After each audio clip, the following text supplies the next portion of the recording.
What's up, everybody? So for today, we're going to be looking at mix automation. Mix automation is going to follow along with our mix theory number 1 video, where we looked at the sound stage. So in your left and right speakers, you can imagine that there's a stage in front of you, just like you would normally see if you were in a concert, a live concert venue, an arena, whatnot. So that sound stage has width and it has depth. Okay. The width is the left and the right hand side of the speakers themselves. So they usually start and stop about half the width of the speakers. And the depth can be as close to you as your nose and as far away from you as infinity. So the stage itself has an environment as well. You can be a certain distance away from the stage, and the stage can have a space around it. For example, you could have this stage in a small cafe. You can have this stage in a large arena. You can have that stage in a church. So the stage and the environment itself is what we basically do, is we build what instruments are going to be on that stage at a particular time, depending on when the song starts and stops. Now, depending on what instruments we want to put on this stage, we can actually put them to the left, to the right, and give them some sort of distance away from the listener. We usually determine the front of the stage by the closest instrument to the listener itself. So in this particular slide, it would be that vocal, followed by the bass, followed by the drums a little bit further back. On this particular sound stage, we have a guitar on the left, an acoustic guitar, and we have an acoustic guitar on the right. How we determine how far left and how far right and the distance away from those instruments is by using volume and panning. Okay, the louder the instrument, the closer it's going to be on the stage. So it's a little bit counterintuitive. As you move that fader up for loudness, it's going to get closer to the listener. As you move the fader down, it's going to get further away. Now for panning, we can either move it to the left or to the right. So that really does depend on how much volume is going to go either to the left speaker or to the right speaker. If we wanted the instrument to be all the way over to the left, we would have 100% volume in the left speaker and 0% volume on the right speaker. That would move it to the left. If we want it to be to the right, we would have 100% volume in the right speaker and 0% in the left. Now, as you start moving that panner or that instrument somewhere in between, we start to move those ratios a little bit more until we get 50-50, which would be dead center in the middle of the sound stage. Most of the time, you don't have to worry about these ratios because that panner knob will do the ratios for you. So oftentimes, what we see is, depending on what the song is calling for, we would see a change of soundstage between the verse and the chorus of a particular song. For the song that we're going to be showing you in the next couple of minutes, we're going to be following these two sound stages. The biggest difference between the soundstage for the verse and the soundstage for the chorus is that vocal number 2 is going to move from the left to the right depending on the word of the song. So we are going to see a little bit of a change of soundstage just for the chorus, and that's going to bring attention to that particular instrument to bring out the message of the music just a little bit more. What you'll also see is the acoustic guitar and the electric guitar kind of move in a tiny bit. So we are going to move those panners in just a tiny bit for those choruses as well. But for this particular lecture, we're going to be focusing on automation. How can we automate that vocal so that in the verse it's going to be on the left-hand side, and then for the chorus it's going to move around a little bit more. Okay, so I went ahead and did a quick mix of this song. First off, we organized all the tracks. Just for my own particular preference, I like to do kick, snare, overhead left, overhead right. So I have basically all my rhythm on my left and all of my lead instruments on my right. Then we did bass, we have two different types of acoustic guitar, and we have an electric guitar. We also have a backup vocals, and we have a regular vocals. So for this particular track, remember, we're following those two charts. Where the acoustic guitar is going to be on the left, the electric guitar is going to be on the right, and then we're going to have that secondary vocal move from left to right, especially during the chorus. So if we take a listen to this song. Man who wakes up next to you when I go out. Yeah, I know I'm gonna be the man who walks along with you.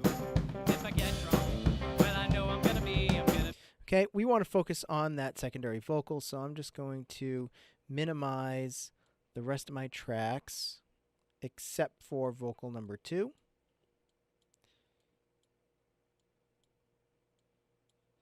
And we're really going to focus in on this one right now.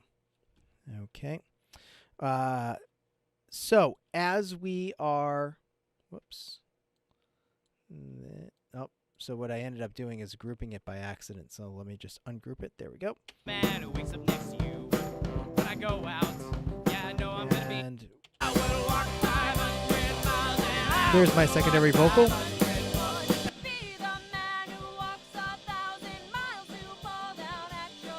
So obviously we have a little bit of bleed through in that track, but that's not that big of a deal. What we really want to focus on, though, is moving the vocal from left to right, especially on the da-da-da-ba parts. Okay, those are the parts we want to move from left to right. So I'm going to go over here where it says trim, which is actually more of that automation. So that that little symbol often is among a bunch of different digital audio workstations. That's the automation symbol. And what we're looking for is automating panning. Now, you can automate a bunch of different parameters on your tracks. If you have some plugins in here, you most likely see some automation regarding the plugins as well. But for this one, we want to automate panning because we want to move it left and right. So I'm going to close that out.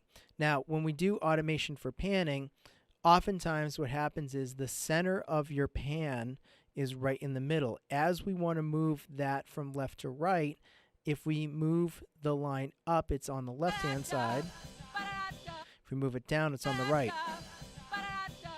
So the way automation works is very similar to video, where we want to insert a keyframe. A keyframe states that at this particular point, we want that parameter to be this very specific parameter at that point in time. So we're going to insert a keyframe so that it's on the left-hand side over here and then the right-hand side over here. So I'm just going to zoom in a little bit. Zooming in is always tricky. Put it on this side.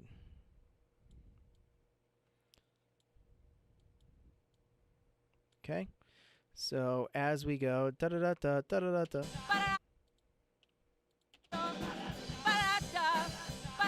I want this one to be on the left, and I want this one to be on the right. So in Reaper, you can do keyframes two different ways. If you right-click, you can create a new point. And what that'll do is create this little circle. And at that point right there, you can say, I want the automation to either be center, left, or right. I'm also going to create a secondary point right behind it. So it's going to be centered. That vocal will be centered all the way through until we get to right here. At that point, we're going to move that panner all the way to the left, and that vocal will then be on the left-hand side of your stereo spectrum.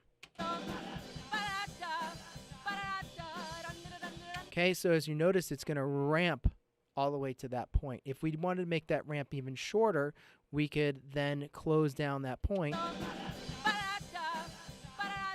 and then it moves it immediately to that left-hand side. You can also shift-click in Reaper to create another automation point. So I'm going to do the same thing. I'm going to create an automation point right over here, so that then finally when we get over to this side, now I'm going past the center line, and it's going to go all the way over to the right. So now the vocal starts left and stays right. Okay, but I don't want it to just stay right. I want it to go back to the middle for that other portion. So I'm actually going to have it ramp to the middle. and it moves to the middle. And we're going to do the same thing over at this point. Now, sometimes this doesn't sound too good. I like to have them ramp up a little bit more, so it's a little bit more of a gradual movement. Okay, there we go. And then this one, I want it over here. So it's going to go da-da-da-da on the left, da-da-da-da on the right, and then it's going to move towards the middle as she continues to sing. Watch how smoother this is. Okay, now with the rest of the mix,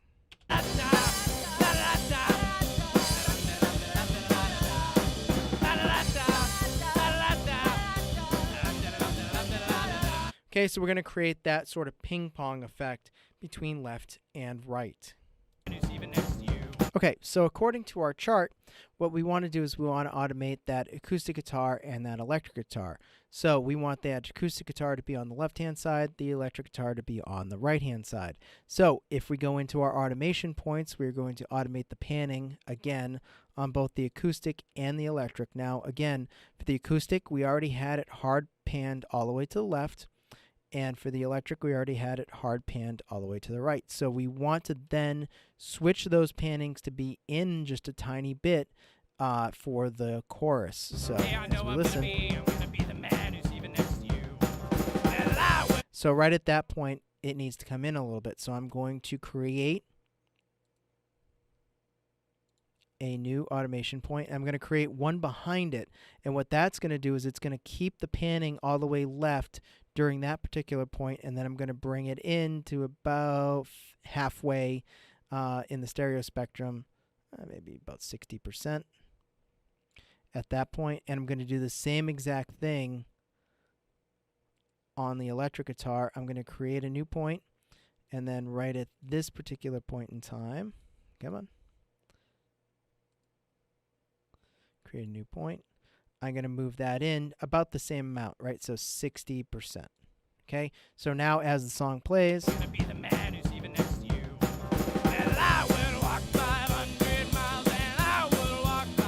those guitars are now going to move in a little bit more. So soloed.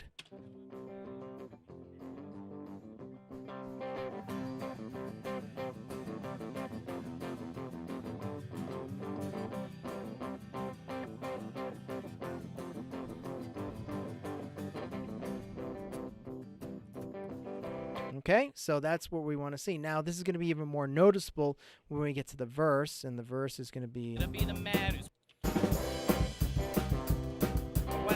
Okay, so that's the verse point right here.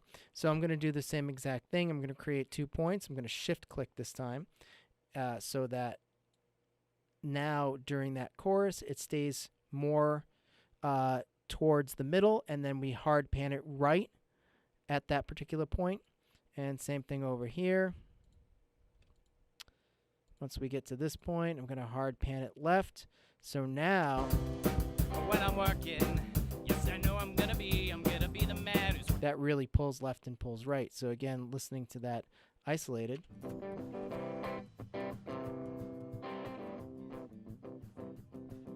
Okay, and what that's going to do is it's going to create space for the vocal to come back in, right? We want to sort of open up the whole entire mix for the verses and then really condense it down so that we have more of a wall of sound for those choruses.